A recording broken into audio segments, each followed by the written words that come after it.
Bapak Ibu, teman-teman muda, adik-adik yang terkasih dalam Kristus, selamat malam berkah dalem. Perkenalan singkat, nama saya Romo Thomas. Hari ini saya sedang menjalani program yang namanya Tersiat selama 6 bulan di tempat ini di Kolese Girisonta, nanti sampai akhir Juli. Sebelum menjalani program ini bersama dengan 5 romo yang lain, saya bertugas di Kolese Santo Mikael, Surakarta. Bapak Ibu, teman-teman muda dan adik-adik yang terkasih dalam Kristus. Kalau kita baca kembali bacaan Injil pada malam hari ini, ada yang menarik di awal bacaan. Mengapa yang pergi kubur hanya para wanita? Di manakah para rasul? Kemana mereka pergi? Di mana mereka berada? Sungguh, momen peristiwa kematian Yesus benar-benar mematahkan para rasul. Seperti membuat impian mereka menjadi terkubur bersama dengan kematian Yesus. Seperti harapan mereka menjadi sirna karena Yesus tidak berada di tengah-tengah mereka. Sebuah pengalaman yang mungkin mirip dengan pengalaman kita ketika kita dalam kesusahan yang dahsyat. Ketika kita punya mimpi yang besar, tiba-tiba runtuh. Ketika kita dalam penderitaan yang hebat. Kita mungkin juga bertanya, apakah Tuhan sungguh telah meninggalkan kita? Di manakah Tuhan? Mengapa Ia rela meninggalkan aku berdiri sendiri menghadapi kesulitan ini? Mari kita bertanya dalam hati kita masing-masing. Sungguhkah Tuhan meninggalkan kita? Kalau kita melihat bacaan-bacaan, dari bacaan pertama sampai epistola. Dalam bacaan pertama, Allah menciptakan dunia ini sungguh dengan indah. Begitu indahnya, kita diciptakan menurut gambar dan rupa Allah. Begitu percayanya Allah kepada manusia, kita diberi kuasa untuk merawat, untuk menggunakan seluruh ciptaan yang telah dibuat Allah di muka bumi ini. Tetapi apa yang terjadi? Kalau kita membaca kelanjutan dari kitab Kejadian bab 1 dan bab 2, ternyata kita manusia ini yang tidak taat. Kita dengan mudahnya menyalahgunakan kebebasan yang diberikan Allah secara cuma-cuma. Dalam bacaan kedua, kita juga melihat bagaimana gambaran Allah melindungi, membimbing bangsa pilihannya keluar dari Mesir, menjauhkan mereka dari segala kejaran. Tapi kembali lagi, bagaimana sikap manusia selama masa-masa keluar dari Mesir? Protes, mengeluh, bahkan mengolok-ngolok Allah hingga membuat Allah tandingan, seolah-olah Allah bisa dilawan dengan kekuatan kita manusia.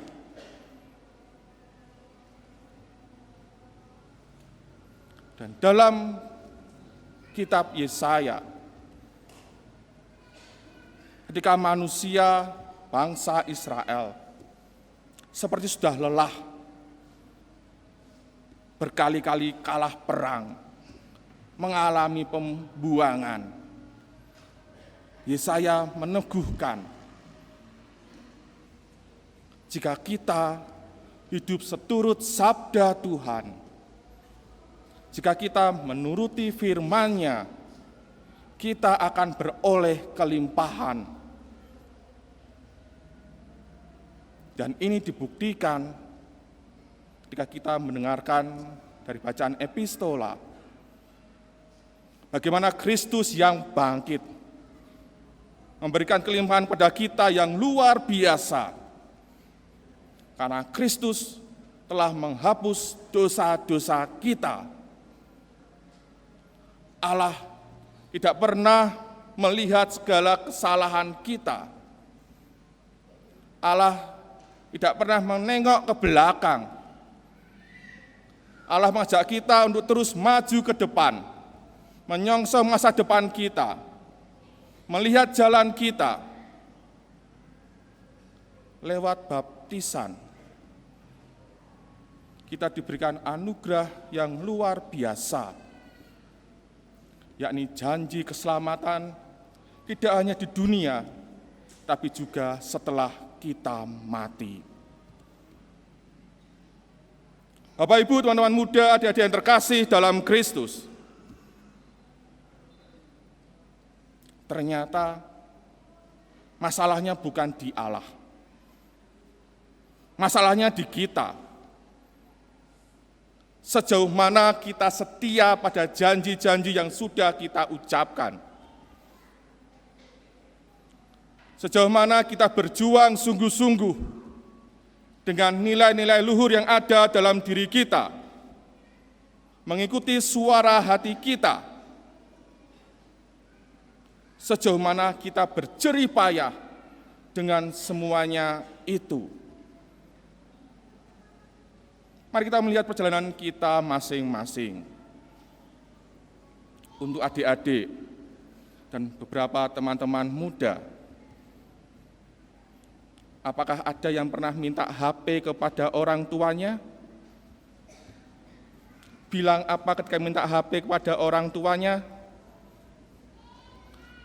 Pak, Bu, Pak, Ma, belikan adik HP dong. Biasanya orang tua akan berkata, nanti kalau beli HP, belajar yang rajin. Nanti kalau dibelikan HP, membantu orang tua. Nyatanya apa, adik-adik? Berapa sering adik-adik rajin belajar? Dalam sehari berapa persen waktunya digunakan untuk belajar? Berapa persen waktunya digunakan untuk membantu orang tua, menolong temannya? Ingat dulu ketika minta HP berkata apa? Ya.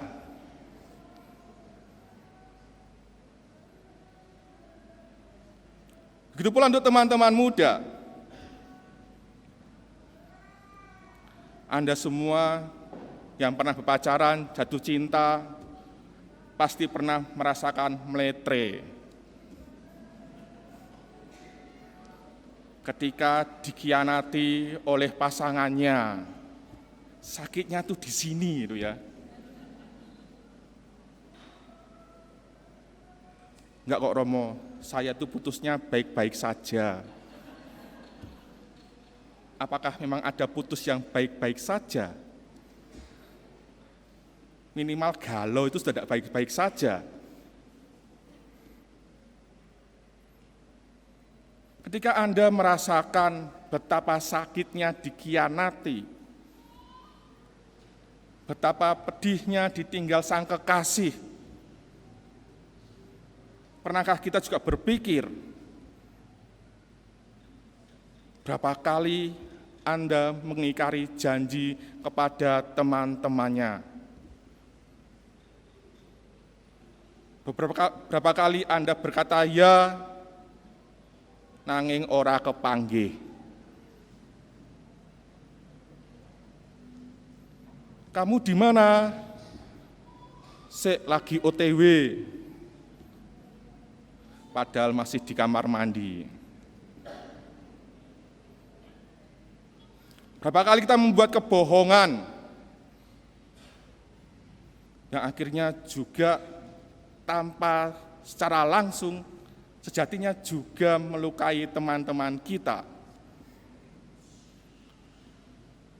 Meretakkan kepercayaan yang sudah diberikan kepada kita.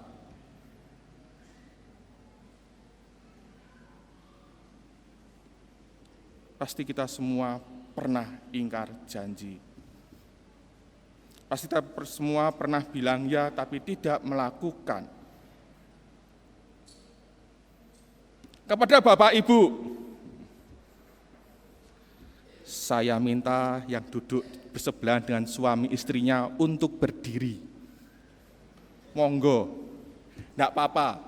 Yang duduk dengan suami istrinya bersebelahan, silakan untuk berdiri saling berhadapan. Anak-anak boleh ambil foto. Berhadapan, pegang tangan pasangan Anda.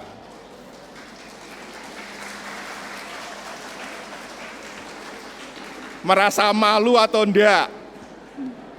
Dipegang Bu, jangan keplok-keplok Bu. Pegang tangan pasangan Anda, suami Anda, istri Anda dipegang. Apakah masih ada yang ingat tentang janji perkawinan Anda? Ada 3 janjinya. 1, hidup bersama selamanya. 2, apa? Tetap berdiri jangan duduk. 2, mewujudkan kesejahteraan. 3, ingat, mendidik anak Anda. Mendidik bukan hanya berarti kamu sekolah di sana, kamu ikut les di sana, tetapi juga menjadi teladan bagi anak-anak Anda. Sejauh mana Anda berjuang sungguh-sungguh dengan janji perkawinan Anda. Silakan saling menatap mata pasangan Anda. Pegang pasangan Anda dengan mesra, dan silakan berkata terima kasih kepada pasangan Anda.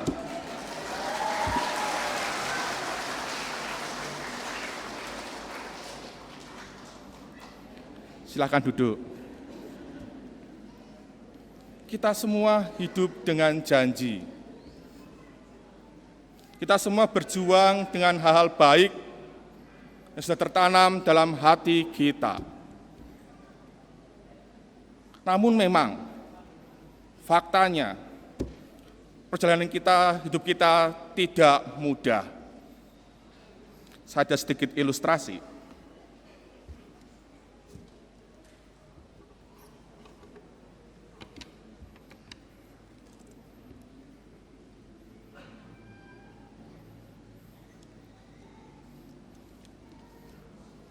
Mungkin ketika kita mengucapkan janji, nyala kita seperti nyala api pada korek ini, makantar-kantar. Ketika kita bilang ya, kita seperti punya komitmen yang besar. Tetapi kadang-kala kita hidup dalam sebuah situasi yang tidak mengenakkan.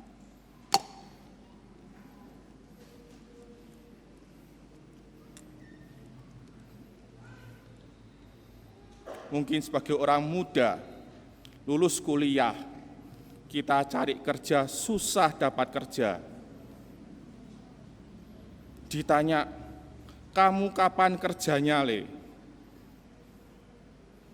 Lalu pacaran, diputus, patah hati. Pulang ke rumah orang tuanya tanya lagi, kapan nikahmu, Nduk? Seneng ya dibela. Ketika masih galau, ditanya kapan kerja, putus, kapan nikah, melihat orang tuanya podo celatuan, podo tukaran. Pergi ke gereja, ketemu umat. Kok tumben yo kowe ning gereja? Gegek mau butuh.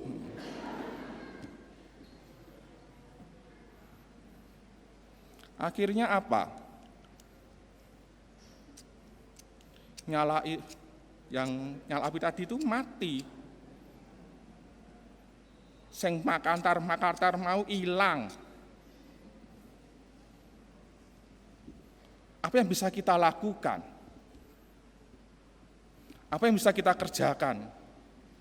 Ketika kita merasakan hal yang paling gelap, hal yang paling suram dalam hidup kita.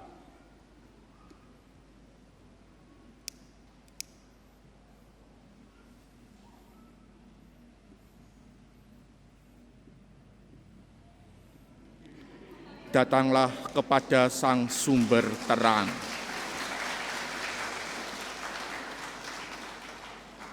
Ketika Anda merasa gelap, suram, datanglah kepada Sang Sumber Terang. Siapa itu? Makanya kita tadi dari awal ada upacara cahaya. Dalam gelap teranglah yang menuntun kita. Kristuslah yang membimbing kita. Dialah yang menopang kita. Seperti dalam kitab Yesaya yang baru saja kita dengarkan. Berserulah kepada Tuhan selama Ia dekat. Dan kita menjawab, syukur kepada Allah. Mari kita jawab bersama-sama.